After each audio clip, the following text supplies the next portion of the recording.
Assalamualaikum warahmatullahi wabarakatuh. Izin memperkenalkan diri, nama saya Muhammad Aditya Rizky dengan NPM 225605108 dari kelas A. Di sini saya akan mempresentasikan tentang PPT yang telah kelompok saya buat, yaitu tentang manajemen pemasaran.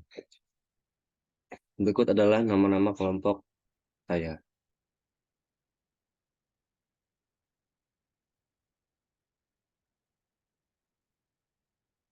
Yang pertama di chapter 3 buku 1, yaitu tentang manajemen merek strategis.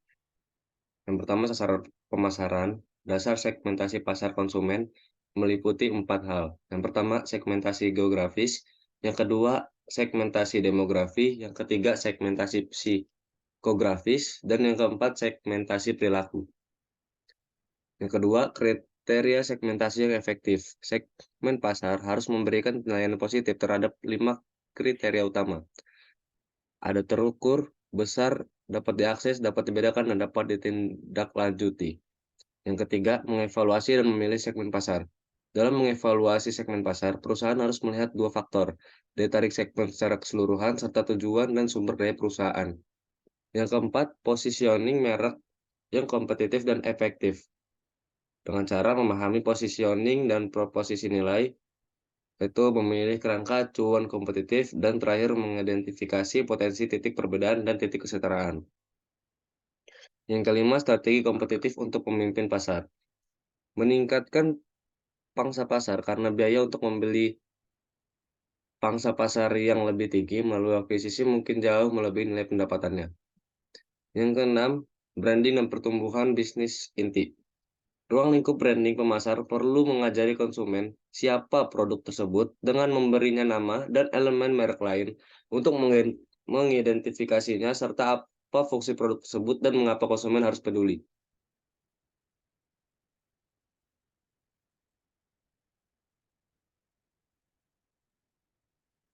Yang kesembilan, merancang strategi branding. Tiga strategi umum yang populer. Yang pertama, nama merek keluarga individu atau terpisah. Yang kedua, nama submerek. Dan yang ketiga, payung perusahaan atau nama merek perusahaan. Yang ke-10, ekuitas pelanggan. Pelanggan adalah mesin keuntungan nyata bagi merek untuk memonetisasi nilai merek mereka. Menumbuhkan inti. Pakar pemasaran Inggris David Taylor menganjurkan tiga strategi utama untuk mengembangkan inti. Yang pertama, jadikan inti merek seunik mungkin. Yang kedua, dorong distribusi melalui saluran yang sudah ada di saluran baru. Yang ketiga, tawarkan produk inti dalam format atau versi yang baru. Di chapter 4 buku 2 itu ada marketing research. Marketing research adalah riset pasar mengacu pada proses pengumpulan analisis dan interpretasi atau tentang pelanggan, pesaing, dan lingkungan bisnis.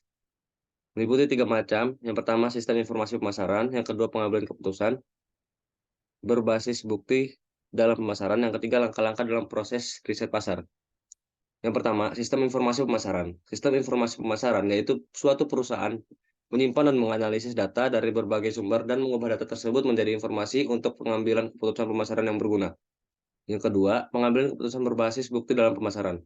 Terkait erat dengan pengambilan keputusan berbasis bukti adalah konsep wawasan pelanggan yang pada intinya mengacu pada pengumpulan, penyebaran, dan interpretasi informasi yang memungkinkan bisnis memperoleh, mengembangkan, dan mempertahankan pelanggannya.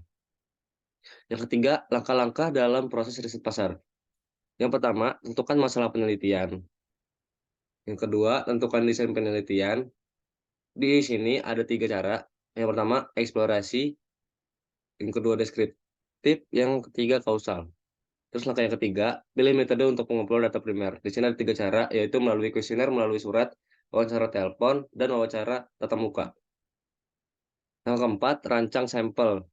Ada dua jenis sampel, yaitu yang pertama ada probabilitas, yaitu sampel yang setiap anggota populasinya mempunyai peluang tertentu untuk diikutsertakan. Dan yang kedua, sampel non-probabilitas, yaitu sampel di mana penilaian pribadi digunakan untuk memilih responden. Dengan sampel non-probabilitas, beberapa anggota populasi tidak mempunyai peluang sama sekali untuk diikutsertakan. Langkah kelima, mengumpulkan data. Terjemahkan kuesioner dan tanggapan jika perlu, menggabungkan data dari berbagai sumber. Langkah keenam, analisis dan interpretasikan data. Maksudnya adalah membuat tabulasi data atau menyusun data dalam sebuah tabel atau bentuk ringkasan lainnya sehingga bisa mendapatkan gambaran luas tentang tanggapan keseluruhan.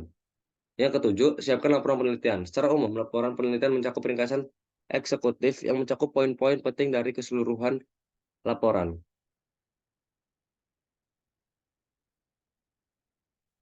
Sekarang di chapter 4 buku 3 yaitu tentang melakukan market research. Untuk membuat keputusan taktis terbaik dalam jangka pendek dan keputusan strategis dalam jangka panjang, pemasar memerlukan informasi yang tepat waktu, akurat, dan dapat ditindaklanjuti tentang konsumen, persaingan, dan merek mereka. Menemukan wawasan pemasaran dan memahami implikasinya seringkali dapat menghasilkan peluncuran produk yang sukses atau memacu pertumbuhan suatu merek. Ada tiga macam itu tentang ruang lingkup riset pemasaran, yang kedua pentingnya wawasan pemasaran, dan yang ketiga siapa yang melakukan riset pemasaran.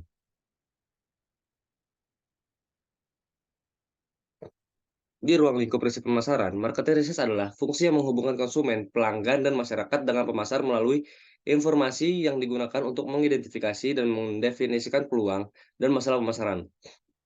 Yang kedua, pentingnya wawasan pemasaran. Procter dan Gamble melakukan penelitian mendalam tentang perasaan wanita terhadap rambut, menggunakan survei dengan skala suasana hati dari psikologi.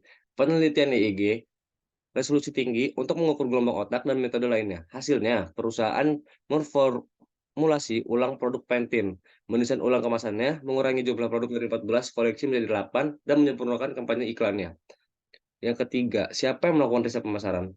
Departemen Pengetahuan Konsumen dan Pasar atau CMK adalah kompas internal utama P&G yang memandu dan memperjuangkan keputusan terkait strategi perkembangan bisnis merek dan pelanggan berdasarkan analisis mendalam terhadap konsumen, pembeli, dan perdagangan retail. Mungkin sekian dari saya. Wabillahi taufiq wal hidayah. Wassalamualaikum warahmatullahi wabarakatuh.